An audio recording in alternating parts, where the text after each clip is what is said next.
அம்மே நாராயணி, தேவி நாராயணி, எல்லாருக்கும் நமஸ்காரம். நாம் இன்றைக்கி இந்த வீடியோவில் தேவி நாராயணியத்தில் தசகம் 34 கௌதம சாபம் அதுதான் பார்க்க போகிறோம். அதில் முதல் 6 ஸ்லோகங்களும் அதற்கான அர்த்தங்களும் பார்க்க போகிறோம். இப்போது முதல் ஸ்லோகம். ஸ்வர்வாசிபிர் கௌதம கீர்த்திருச்சைர் கீதா சபாசு त्रिदशैः सदेति आकर्ण्य देवर्षि मुखात् कृतज्ञा द्विजा बभूवुः किल சேர்ஷ்யசித்தாக. இப்போது இந்த முதல் ஸ்லோகத்துக்கான அர்த்தம் பாருங்கோ. தேவலோகத்தில் கூட கௌதமருடைய புகழ் பரவி இருக்கு இல்லையா? ஸ்வர்வாசிபிர் த்ரிதஷைஹி, சொர்க்கவாசிகளான தேவர்கள், சபாசு, அதாவது அந்த தேவர்களோட சபைகளில் கௌதமருடைய கீர்த்திகளையே தான் எல்லாரும் பேசிகிட்டு இருக்கா. சதா உச்சைகி கீதா, அந்த அவளுடைய புகழையே பாடின்னு இருக்கா. இதி தேவர்ஷி முகாத், இதை முனிவரிடமிருந்து கேட்டு தெரிஞ்சுட்டா இல்லையா? நாரத முனிவர் சொன்னார் இல்லையா?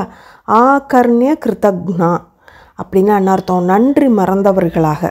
அதில் சில பிராமணர்கள் என்ன பண்ணுறா, நம்ம இவரால் தானே நம்ம இன்றைக்கி நல்லபடியாக இருக்கோம் அப்படிங்கிற ஒரு நன்றியை மறந்து, த்விஜான என்ன, பிராமணர்களை தான் குறிக்கிறது அந்த சொல். சேர்ஷ்ய சித்தாக அப்படின்னா என்ன அர்த்தம்? அசூயை, ஈர்ஷ்யான என்ன, வெறுப்பு, ஒரு பொறாமை கொள்ளுதல். பபூவுஹு கில, அவளுக்கு நாளுக்கு நாள் அந்த வெறுப்பும் பொறாமையும் வளர்ந்துட்டே இருக்குது கௌதமர் மேலே. இதை எப்படியாவது என்ன பண்ணலாம் அப்படின்னு யோசிக்கிறான். இதை அழிக்கணும் அப்படின்னு. இது என்றைக்குமே நன்றி மறந்தவர்களாக நம்ம இருக்கவே கூடாது. அவளும் பிராமணா தானே அப்படிங்கிற ஒரு எண்ணம் இல்லாமல், பிராமணாளுக்குள்ளேயே பாருங்க இந்த மாதிரியான ஒரு நினப்பு வரதுனால தான் நம்ம இந்த நண்டு கதை சொல்லுவாளோனோ.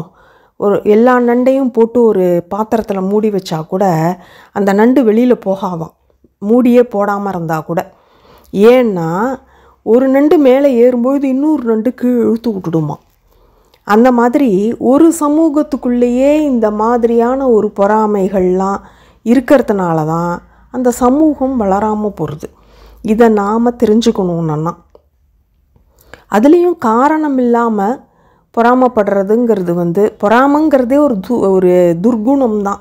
இதை நம்ம வளர்த்துக்க கூடாதுங்கிறது தான் நம்ம இந்த இதுலேருந்து நம்ம தெரிஞ்சுக்கணும். இப்போ இந்த முதல் ஸ்லோகத்துக்கான அர்த்தம் பார்த்தோம். இப்போ இரண்டாவது ஸ்லோகம். தைர்மாயயா சன்னமிருதிஹி கிருதா கௌஹு சா பிரேஷிதா கௌதம ஹோமசாலாம் அகானுமுனைர் ஜுஹ்வத ஏவ வஹ்னௌ ஹுங்கார மாத்ரேன பபாத சோர்வியாம். இப்போது இந்த இரண்டாவது ஸ்லோகத்துக்கான அர்த்தம் பாருங்கோ. இவா என்ன செய்கிறா, அந்த அசூயையினால் இவா என்ன பண்ணுறான்னு பாருங்கோ. தை மாயையா, அவர்கள் மாயையின் நிமித்தம் ஆசன்னம் ரிதிஹி கௌஹு கிருதா, ஒரு இறக்கும் தருவாயில் இருக்கும் ஒரு பசுவை சிருஷ்டி பண்ணுறா. பிரேஷிதாசா, அனுப்பப்பட்ட அந்த பசு கௌதம ஹோமசாலாம், ஹோமசாலைக்கு அகாத்துன்னு என்ன அடைந்தது. வஹ்னௌ ஜுஹ்வதா ஏவ, இந்த அக்னி வளர்ந்துட்டுருக்கு, ஹோமம் நடத்தின்னு இருக்கார் இல்லையா கௌதமர். இந்த பசு எப்படியோ கஷ்டப்பட்டு அங்கே போய் தள்ளி தள்ளி விட்டு அங்கே சேர்த்துட்றா அவ. அது இப்படி பசு ஒரு ஹோமத்துக்கு இடைஞ்சலாக இருக்க போகிறதே அப்படிங்கிறதுக்காக சாதாரணமாக அவர் என்ன பண்ணுறார், ஹும்கார மாத்திரேன, இந்த ஹும் அப்படின்னு சொல்லி அப்படி அதை விரட்டலாம் அப்படின்னு அவர் ஒரு எத்தனைக்கும் போதே அது என்ன பண்ணுறது, அந்த ஊர்வியாம் பபாத்தச்ச, பூமியில் இறந்து விழுந்து விட்டது. இதுதான் இந்த இரண்டாவது ஸ்லோகத்துக்கான அர்த்தம். இப்போது மூணாவது ஸ்லோகம். ஹதா ஹதா கௌரிஹ கௌதமேனேத் உச்சைர் த்விஜாஹ ப்ரோச்ய முனிம் நினிந்துஹு சச்சேத்த கோபஹ பிரளயானலாப ஸ்தான் ரக்தநேத்ரஹ பிரஷபன்னுவாச்ச. இப்போ இந்த 3வது ஸ்லோகத்துக்கான அர்த்தம் பாருங்கோ. ஒரு தப்பான காரியம் பண்ணும்பொழுது நமக்கு ஒரு தீய பலன்தான் கொடுக்கறது அப்படிங்கிறத நாம் தெரிஞ்சுக்கணும். கௌதமேன இக, கௌதமர் இப்போது கௌஹதாஹதா இதி, ஒரு பசுவை கொன்றார் என்று உச்சைஹி புரோச்ய, சத்தம் போட்டு இப்போ எல்லா மீதி இருக்கிற அந்த அசூயான பிராமணர்கள்லாம் கத்துறா. முனிம் நினிந்துஹு, பிராமணர்கள் முனிவரை நிந்திக்கிறா. இத்த கோபஹா ரக்த நேத்ரஹா, இது நமக்கு ஏதோ ஒரு சூழ்ச்சி பண்ணுறாங்கிறது தெரிஞ்சுடுத்து கௌதமருக்கு. அவர் கண்கள் கோபத்தினால சவக்கிறது, ரத்தம் போல ஆறுது.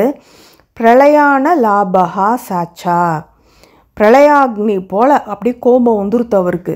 தான் பிரஷபன் உவாச்ச, அவர்களை சபித்து கொண்டு சொன்னார். இதுதான் இந்த 3வது ஸ்லோகத்துக்கான அர்த்தம். இப்போது 4வது ஸ்லோகம்.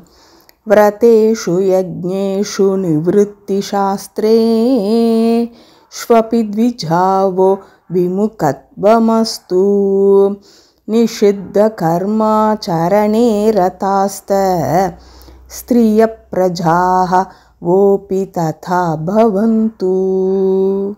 இப்போ இந்த 4வது ஸ்லோகத்துக்கான அர்த்தம் பாருங்கோ. கௌதமர் ஒரு மிகுந்த கோபத்தில் இருக்கார். அவர் சபிக்கிறார்னு பார்த்தோம். என்ன மாதிரி சபிக்கிறார் பாருங்கோ. ஹே த்விஜா, பிராமணர்களே, விரதேஷு யஜ்ஞேஷு நிவிருத்தி சாஸ்திரேஷு, விரதங்கள் யஜ்ஞங்கள் நிவிருத்தி சாஸ்திரம் இதுலேருந்தெல்லாம் உங்களுக்கு பாராமுகம் சம்பவிக்கட்டும். விமுகத்துவம் அஸ்து. நிஷித்த கர்மாச்சரண, நிஷித்தன விலக்கப்பட்டன்னு அர்த்தம். இது விலக்கப்பட்ட கர்மாக்களில் நீங்கள் ஈடுபட கடவது அப்படின்னு ஒரு சாபத்தை கொடுத்துட்றார். ஸ்திரியஹா பிரஜாஹா, உங்களுடைய பெண்டீரும் பிள்ளைகளும் ததா பவந்து, அப்படியே ஆகட்டும். நீங்கள் மட்டும் இல்லை, உங்கள் குடும்பத்துக்குமே அந்த சாபம் போய் சேரும் அப்படின்னு சொல்லிடுறார். இதுக்கு தான் பெரியவா வாயில் விழுந்து புறப்படக்கூடாதுங்கிறது இதுக்கு தான் நம்ம சொல்கிறோம். இது மாதிரி ஒரு சாபத்தை அந்த பிராமணர்களும் அவளால் அந்த குடும்பங்களுக்கும் கிடைக்கிறது. இப்போ நம்ம சொல்லி கேட்டிருப்போம் இல்லையா, பெத்தவா பண்ணின பாவங்கள்லாம் பிள்ளையை போய் சேரும்பா. அதுக்காகத்தான் பெற்றோர்கள் எந்த பாவமும் செய்யாமல் இருக்கணும். நம்ம சொத்து சேர்த்து வைக்கிறோமோ இல்லையோ, பாவங்கள் சேர்க்காமல் இருக்கணும் குழந்தைகளுக்கு. இதை தான் நாம் தெரிஞ்சுக்கணும் இந்த ஒரு சம்பவத்தினால. இதுதான் இந்த 4வது ஸ்லோகத்துக்கான அர்த்தம். இப்போ 5வது ஸ்லோகம். சத் சங்கமோ மாஸ்து ஜகஜ்ஜனன்யாஹ கதாமிருதே வோ நரதி கலு ஸ்யாத் பாஷண்ட காபாலிக விருத்தி பாபைஹி பீடா பவேத் ஓ நரகேஷு நித்யம். இப்போது இந்த 5வது ஸ்லோகத்துக்கான அர்த்தம் பாருங்கோ. ரொம்பவும் பயங்கரமாக இருக்குது. இதுக்கு தான் பெரியவாளோட சாபத்தெல்லாம் நம்ம வாங்கக்கூடாது. அதாவது பெரியவர்கள்னால் எந்த விதத்தில் பெரியவர்கள்னால் நியாயமாக நடந்துக்கிறதுல பெரியவாளாக இருக்கணும். வயசானத்தினாலே ஒருத்தர் பெரிய வாங்கிறது கிடையாது. இதை நாம் தெரிஞ்சுக்கணும். சத் சங்கமா அஸ்து, உங்களுக்கு சத் சங்கம் கிடைக்காமல் போகட்டும். ஜகத் ஜனன்யாக கதாமிருதே ரதிஹி ந சியாத் கலு, உங்களுக்கு ஜெகன்மாதாவினுடைய கதைகளாகின்ற அமிர்தத்தில் இச்சை இல்லாமல் போகட்டும்ங்கிறார். ஏன்னா நிஷித்த கர்மாக்களில் நீங்கள் லயிச்சிருங்கோன்னு அவர் சாபம் கொடுத்துருக்கார். நிஷித்தன விலக்கப்பட்ட கர்மாக்கள்.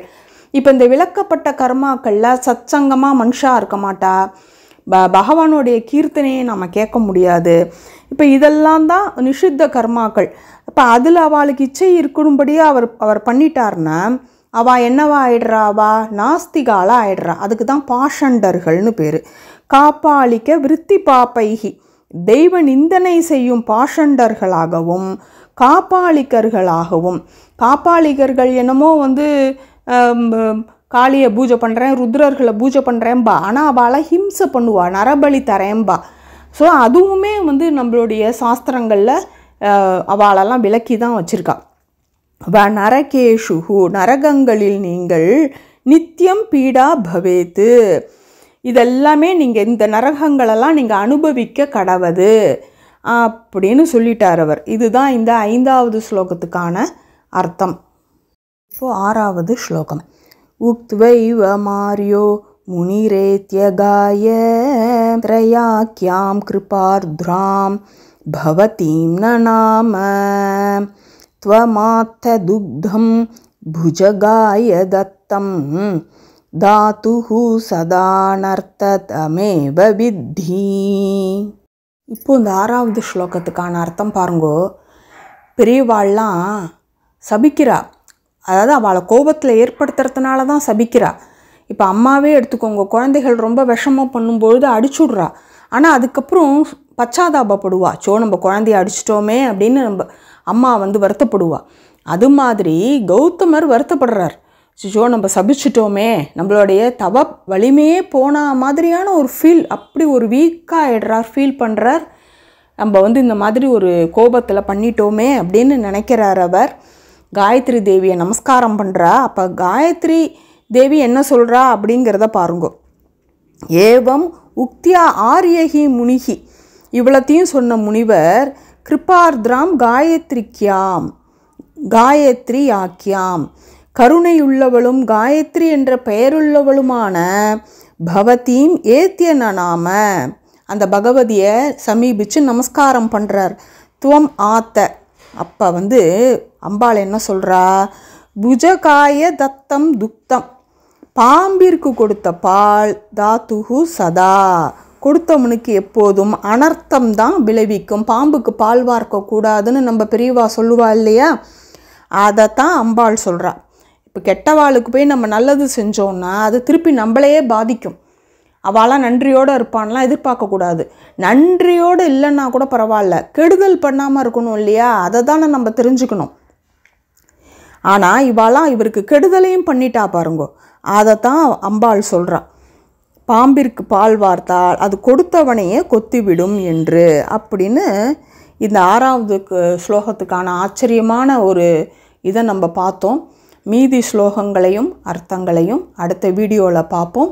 அம்மே நாராயணி, தேவி நாராயணி.